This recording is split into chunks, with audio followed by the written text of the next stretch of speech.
पुन्हा एकदा स्वागत आहे तुमचं यश आराध्य यूट्यूब चॅनलमध्ये. आजचा टॉपिक खूप इम्पॉर्टंट ठरणार आहे. TFWS मोस्ट अवेटेड टॉपिक सुद्धा म्हणू शकता, कारण कमेंट सेक्शन TFWS यानेच भरलं होतं. सो तो तुमच्यासाठी टॉपिक घेऊन आलोय. कम्प्लीट इन्फॉर्मेशन, एलिजिबिलिटी असेल किंवा त्याचा कसा फॉर्म भरायचा हे सगळं लक्षात ठेवा. काही मुलं काय करतात, मिस करतात काही काही पोर्शन, डिरेक्ट एंडला जातात. मग त्याच्यामुळे तुमचं काहीतरी अर्धवट नॉलेज तुमच्या ऍडमिशन प्रोसेसमध्ये तुम्हाला त्याचा त्रास होईल. सो कम्प्लीट ऐका आणि नीट ऐका, ठीक आहे. तर सुरुवात करण्याआधी एक गोष्ट क्लिअर करायची होती की मी कालच्या व्हिडिओमध्ये बोललो होतो की व्हॉट्सॲप ग्रुप क्रिएट करेन, बट मी डिस्क्रिप्शनमध्ये लिंक द्यायची विसरलो होतो. मी ग्रुप क्रिएट केला बट डिस्क्रिप्शनमध्ये लिंक द्यायची विसरून गेलो. सो आज मी ती लिंक देतोय डिस्क्रिप्शनमध्ये, तुम्ही ते एकदा चेक करा. आजचं topic TFWS, tuition fee waiver scheme.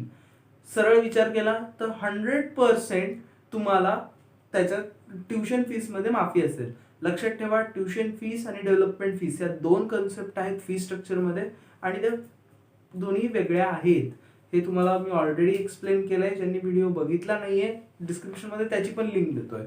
Understanding fee structure असं व्हिडिओचं हेडिंग आहे. मग तुम्हाला काय करायचं आहे की TFWS मध्ये 100% ट्युशन फीस मिळते, ऑफ असते. ट्युशन फी 100% कन्सेशन आहे म्हणून आपण. मग ती कोणाला आहे? सगळ्या कॅटेगरीच्या स्टुडंट्सला आहे, इरिस्पेक्टिव्ह. म्हणजे असं काही विचार करायची गरज नाही की माझी ही कॅटेगरी आहे, असं नाही, काही नाही. सगळ्या कॅटेगरीच्या मुलांना आहे. फक्त मेरिटवर दिलं जातं. ते मेरिट म्हणजे जास्ती ज्याला पर्सेंटाईल असतील, ज्याला जास्ती मार्क्स असतील, त्याला हे दिलं जाईल.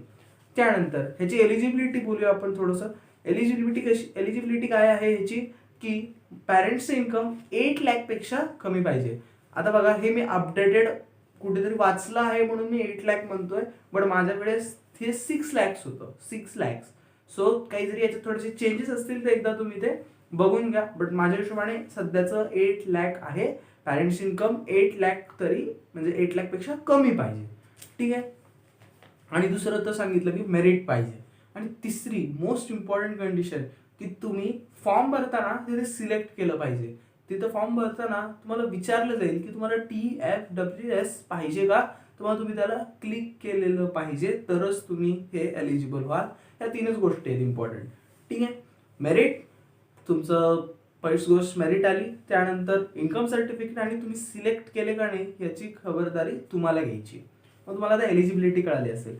थोडंसं TFWS बद्दल तुम्हाला नॉलेज देतो, मग आपण त्याचे फॉर्म फिलिंग, सीट्स कशा भरतात हे सगळं डिस्कस करूया. मग पहिली गोष्ट की कसं असतं, TFWS म्हणजे काय तो ऑलरेडी सांगितलं, बट पुन्हा एकदा सांगतो की TFWS 100% तुम्हाला त्यात ट्युशन फीस माफ होते. मग सीट्स किती आहेत? 3 सीट्स आहेत. लक्षात ठेवा, 60चं स्टुडंट्सची एक बॅच असेल तर त्याच्यात 3 सीट्स आहेत. मग बऱ्याच जणांना प्रश्न पडला असेल की कॉलेज एवढं मोठं असतं, 1,500 मुलं असतात, मग त्याच्यात 3 सीट नाही. ते तसं नाहीये. एका ब्रँचला 3 सीट. मग आता बऱ्याच जणांना अजून प्रश्न असेल की ब्रँच, बऱ्याचदा असं असतं की त्या शिफ्ट 1, शिफ्ट 2 म्हणजे 60चीच नसते. कधी कधी इंटेक खूप असतो. बऱ्याचदा तुम्ही बघितलं सुद्धा असेल 120, 180, 240. मग तिथे कसं, तर तिथे सुद्धा जर 60ला 3, जर तिथे 120 असतील तर पुन्हा 6 तिथे TFWSला सीट असतील. म्हणजे 5% नंबर ऑफ सीट्सच्या तिथे TFWSला सीट्स असणार आहेत. मग त्या सुद्धा जसं मी सांगितलंय त्या 3 कंडिशनची त्याची एलिजिबिलिटी असेल. अजून एक गोष्ट जर सांगायची राहिली TFWS बद्दल, ज्यांना ही सीट अलॉट होईल फ्युचरमध्ये, तुमच्यापैकी कोणाला जर सीट ही अलॉट झाली तर तुम्हाला ब्रँच आणि कॉलेज बदलता येणार नाही. नॉर्मली सुद्धा आपण बदलू शकत नाही, बट ते थोडंसं कन्सेशन आपण कॉलेजला विचारून करून काहीतरी घेऊ शकतो.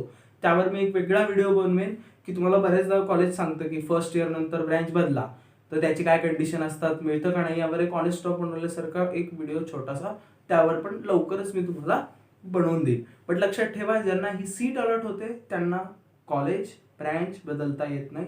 आणि मोस्ट इम्पॉर्टंट, तुम्हाला इयर ड्रॉप चालत नाही. ज्या मुलांना फ्युचरमध्ये तुमच्या कोणाला तरी होईल असते, तर इयर ड्रॉप चालत नाही. म्हणजे तुमचं 1 वर्ष बॅक पडलं नाही पाहिजे. सब्जेक्ट चालतात, म्हणजे 80-80 ज्याला म्हणतो आपण, सब्जेक्ट 1-2 सब्जेक्ट माझे राहिलेत आणि ते तुम्ही पुढच्या सेममध्ये कव्हर करून घेतले, हे चालतं. बट वायडी किंवा इयर ड्रॉप हे चालत नाही. जर हे झालं तर तुमचं ती स्कॉलरशिप तुमच्याकडून काढून घेतली जाते. मग इथंपर्यंत मला कळालं असेल एलिजिबिलिटी काय आहे, TFWS काय आहे. आता त्याची प्रोसेस कशी असते जाणून घ्या. फर्स्ट, बरीचशी मुलं तुमच्यापैकी कन्फ्यूज आहे की मी ह्या कॅटेगरीमधला आहे, माझ्याकडे हे सर्टिफिकेट आहे, माझं ॲडमिशन कशातून होणार आहे. पहिले ही गोष्टच लक्षात घ्या की TFWS ही गोष्ट पूर्ण वेगळी आहे आणि ह्या बाकीचे कोटा वगैरे हे सगळे वेगळे आहेत. फर्स्ट म्हणजे कन्सेप्ट बनवा की ही गोष्टच वेगळी आहे. मग त्यानंतर लक्षात घ्या की म्हणजे जेव्हा तुम्ही आता हे बघताय व्हिडिओ तेव्हा पहिले डोक्यात घाला की TFWS ही कन्सेप्ट वेगळी आहे. त्यानंतर तुमचा JEE quota, category quota, open quota हे कोटा येतात. फर्स्टली हे कोटा फिल केले जातात. मग एखादं कॉलेज आहे, सपोज कोणतं तरी तुमचं ड्रीम कॉलेज तुम्ही धरा, त्या कॉलेजमध्ये 60 आउट ऑफ 40 सीट्स आहेत. 40 सीट्स फिल झाल्यात आपण म्हणूया फर्स्ट कॅप राऊंडला 40 सीट्स फिल झाल्यात. 40 सीट्स मधल्या ते चेक करतील की फर्स्ट सगळ्यात जास्ती पर्सेंटाईल कोणाला आहे. लक्षात घ्या JEE कोट्यामधून जी मुलं लागतील ते TFWS ला एलिजिबल नसणार आहेत. जे CET थ्रू लागणार आहेत ते या कोट्यासाठी एलिजिबल असतील. मग JEE थ्रू तुम्ही लागताय, मग जेव्हा CET थ्रू तुम्ही लागताय, मग पर्सेंटाईल 40 मुलांपैकी कोणाचं जास्त आहे हे बघितलं जाईल. मग त्या मुलाचं नाव कॉम्प्युटर व्हेरीफाय करेल की त्याचे डॉक्युमेंट्स बरोबर आहेत का. त्यानंतर त्याची इन्कम 8 लाख किंवा 6 लाख ते जे मी तुम्हाला क्रायटेरिया सांगितला त्यापेक्षा कमी आहे का, आणि त्याने TFWS ला सिलेक्ट केलं आहे का. जे जे तिन्ही कंडिशन सॅटिस्फाईड असतील तर फर्स्ट सीट त्याला अलॉट होईल. नेक्स्ट पुन्हा तो खाली येऊन सेकंड म्हणजे आपण सेकंड सीटला विचारेल की काय, सेकंड सीटला ते असं विचारेल की हा मुलगा आहे याला याच्यापेक्षा कमी पर्सेंट आले बट सेकंड आहे एवढ्या मुलांमध्ये. हे लक्षात घ्या इरिस्पेक्टिव्ह ऑफ कॅटेगरी आहे. यात कॅटेगरीचा काहीही संबंध नाहीये. हे सगळं मेरिटवर बोलतोय आपण किंवा पर्सेंटाईलवर बोलतोय. ज्याचं चांगलं पर्सेंटाईल, इथे काहीही कॅटेगरीचा संबंध नाहीये. मग सेकंड सपोज फर्स्ट होता 99 पर्सेंटाईलचा, सेकंड होता 98 पर्सेंटाईलचा, मग त्याला त्याची पुन्हा 3 कंडिशन चेक केल्या जातील. त्याच्या पॅरेंटची इन्कम, तो मेरिटमध्ये तर आहे, आणि तिसरा पुन्हा त्याने TFWS सिलेक्ट केला आहे का. ही प्रोसेस होऊन 3 सीट तिथे अलॉट होतील. मग लक्षात घ्या पहिले तर तुमचं ऍडमिशन त्या कॉलेजमध्ये होतं आणि मग तुम्हाला TFWS seat most of the allot होईल. ही कन्सेप्ट बनवून घ्या तुमची. कारण काय होतं की आपण खूप कन्फ्यूज होऊन जातो की नेमकं करायचं काय कसं. मग आता हे लक्षात घ्या की तुम्हाला जर TFWS ची सीट पाहिजे असेल तर तुम्हाला कॉलेजची कॉम्प्रोमाइज करावं लागेल. कारण जर एवढे चांगले कॉलेज असतील तिथे पर्सेंटाईल कट ऑफ जास्ती असणार, म्हणजे तिथे हुशार मुलं जास्ती असणार म्हणूया आपण, किंवा जास्ती पर्सेंटाईल असणारे तिथे मुलं असतील. मग तर तसा विचार केला तर मग TFWS चे जे 3 सीट आहेत ते आपण हायर लेवलनच भरतील. बट काही मुलं अशी असतील की ज्यांना इंजिनिअरिंग करायची आहे बट अफोर्ड करू शकत नाही, त्यांच्यासाठी TFWS ही खूप छान संधी आहे. त्यासाठी तुम्हाला फक्त कॉलेजची थोडंसं कॉम्प्रोमाइज करावं लागेल. बट असा विचार करू नका की मी कॉलेजची कॉम्प्रोमाइज करतोय म्हणजे मी खूप काहीतरी चुकीचं करतोय. कॉलेजची कॉम्प्रोमाइज करताय म्हणजे तुम्ही एक विचार करा की जो मुलगा इंजिनिअरिंगच करणार आहे, दोन्ही तुम्ही इंजिनियरच बनणार आहे. आता बऱ्याचदा असं होतं की पुणे युनिव्हर्सिटीचे 2 कॉलेजेस आहेत. एक कॉलेजला नावाजलेलं म्हणूया, एक कॉलेज थोडंसं ॲव्हरेज म्हणूया. बट तो मुलगा तिथे 2-2 लाख रुपये भरणार आहे आणि शेवटी बनणार पुणे युनिव्हर्सिटीचाच इंजिनियर आहे. शेवटी डिग्री तर पुणे युनिव्हर्सिटीचीच मिळणार आहे ना, आणि ॲव्हरेज कॉलेजमधून बनतोय तो. बट ठीक आहे ना, तो 50,000मध्ये इंजिनियर बनून जातोय. हा एक खूप मोठा डिफरन्स आहे. जी मुलं अफोर्ड करू शकत नाहीत त्यांना काही अजून इन्फॉर्मेशन हवी असेल, मोस्ट तर मी व्हिडिओमध्ये कव्हर करतोय. काही अजून इन्फॉर्मेशन लागत असेल तर मला नक्की कॉल करा. 7 ते 8 मध्ये मी तुमचे कॉल उचलेन. अजून काही डाऊट्स असतील ते पण क्लिअर करेन. हे लक्षात आलं असेल तुमच्या की कॅटेगरीचा काहीही संबंध नाहीये. तुम्ही पर्सेंटाईल बघताना तुमच्या कॅटेगरीच्याच कट ऑफने बघा. कारण आपल्याला चांगलं कॉलेज पाहिजे. मोस्ट ऑफ दी मुलांना तुम्ही कॉम्प्रोमाइज TFWS साठी करणार नाहीयेत हे मलाही माहिती आहे, किंवा मी केलं नसतं. ॲव्हरेज मुलं तर नॉर्मल 80% मुलं करणारच नाही. तुम्हाला TFWS ची सीट पाहिजे म्हणून मी थोडं खालचं कॉलेज घेईन, हे होणार नाहीये. मग तुम्हाला सरळ गोष्ट की तुम्हाला तुमच्या कॅटेगरीचे कट ऑफ बघावे लागतील, त्यानुसार कॉलेजची लिस्ट बनवावी लागेल. मग जर त्याच्यात आपल्याला चुकून लागलं किंवा लक म्हणूया आपण चांगल्या कॉलेजमध्ये TFWS लागलं तर अजून चांगली गोष्ट आहे. बट कोणाला TFWS थोडंसं ॲव्हरेज कॉलेजला लागत असेल तर त्याने ऍडमिशन घ्यावं असं मी सजेस्ट करतो. हे माझं सजेशन आहे, हे वैयक्तिक मत आहे माझं. तुम्ही तुमच्या मताला ठाम राहा. तुम्ही तुमचे डिसिजन घ्यायला शिका. कोणी म्हणलं म्हणून लगेच त्याच्या मागे जावं असं काही नाहीये. तुम्ही तुमचे डिसिजन घेऊ शकता. तुम्ही 2-3 लोकांना अजून बोला. असं काही नाही की माझंच ऐकावं किंवा मी जे म्हणतोय तेच सगळं ऐकलं पाहिजे. माझं मत वेगळं आहे, तुमचं मत सुद्धा वेगळं असू शकतं. बट बेस्ट असतं की जर DFWS मधून होतंय तर 50,000 विचार करा, 4 वर्ष तुमची जात आहेत. सो एक खूप पॉझिटिव्ह इम्पॅक्ट तुमच्यावर पडणार आहे.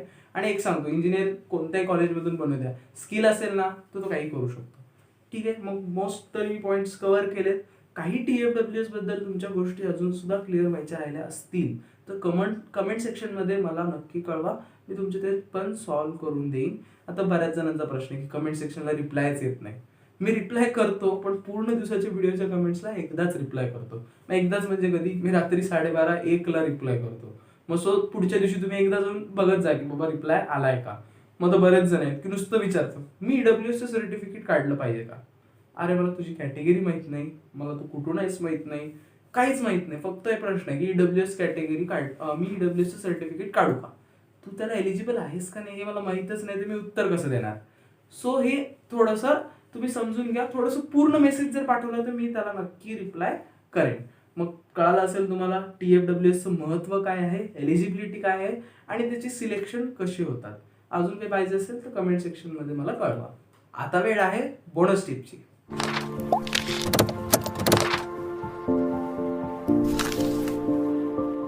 बोनस टिपमध्ये हे लक्षात घ्या, आजचं मेन कन्सेप्ट ऑलरेडी मी पुढे एकदा रिवाइज करतोय म्हणा, की ज्यांना TFWS मधून मिळतंय ऍडमिशन त्यांनी एकदा नीट विचार करा.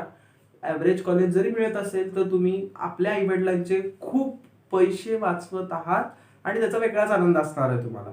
तर असा विचार करू नका की खूपच मला खालचं कॉलेज मिळतंय किंवा मी काहीतरी मिस करतोय. बट असंही करू नका की मी फारच त्या TFWS खूपच खराब कॉलेज घेतोय. ॲव्हरेज मिळत असेल तर नक्की घ्या.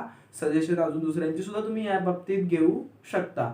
विषय अजून एक असा आहे की कॅटेगरीची विद्यार्थी बरेच आता SC ST आपली जी कॅटेगरी आहे, आपल्याला ऑलरेडी 100% स्कॉलरशिप आहे. सो तुम्ही TFWSची तुम्हाला गरज पडणार नाही. तुम्हाला ऑलरेडी, बट तुम्हाला इकडे तुम्ही नॉर्मल आपापल्या कॅटेगरीतून जर गेलात तर तुम्हाला एक असा फायदा होऊ शकतो की तुम्हाला जे दुसऱ्या स्कॉलरशिप्स आहेत त्या मिळतात. जर तुम्ही TFWS मध्ये ऍडमिशन घेतलं तर तुम्हाला अदर स्कॉलरशिप मिळत नाहीत. सो माझे जे SC ST चे मित्र आहेत त्यांना सजेशन असेल की तुम्ही TFWSची तुम्हाला गरज नाही, कारण ऑलरेडी तुम्हाला 100% स्कॉलरशिप आहे. मग राहतच फक्त ओबीसी कॅटेगरीची मुलं आणि ओपन कॅटेगरीची मुलं, यांना याचा सगळ्यात जास्ती फायदा असणार आहे. नेक्स्ट पॉइंट की बरेच जण आहेत की तुमचा प्रतिसाद कालच्या व्हिडिओला खूप छान होता की ब्रँच सिलेक्ट कशी करायची. जरी मी हे तुम्हाला सांगितलं नसेल तरी तुम्हाला एक रफ आयडिया दिली होती. बट तरी पण मी जेवढे कॉल रिसिव्ह केले त्यात मुलांचं एवढंच कळालं मला की त्यांना काहीच माहित नाही, फक्त ब्रँडचं नाव माहित आहे. इलेक्ट्रिकल म्हणजे शॉक, मेकॅनिकल म्हणजे गाड्या घोडे असंच काहीतरी, गाडी नीट करणे असं काहीतरी त्यांच्या डोक्यात आहे, आणि सिव्हिल म्हणजे काहीतरी घर बांधकाम, एवढीच कन्सेप्ट त्यांना माहित आहे. त्याची यूज ऍप्लिकेशन फोकस काहीच माहित नाही. सो मी असं ठरवलंय की त्यावर एक वेगळा video, may be branch wise वेगळे व्हिडिओ बनवूया किंवा एकाच व्हिडिओमध्ये 2-2 ब्रँच आपण कव्हर करूया, असे पण व्हिडिओ तुम्हाला बनवून देईन.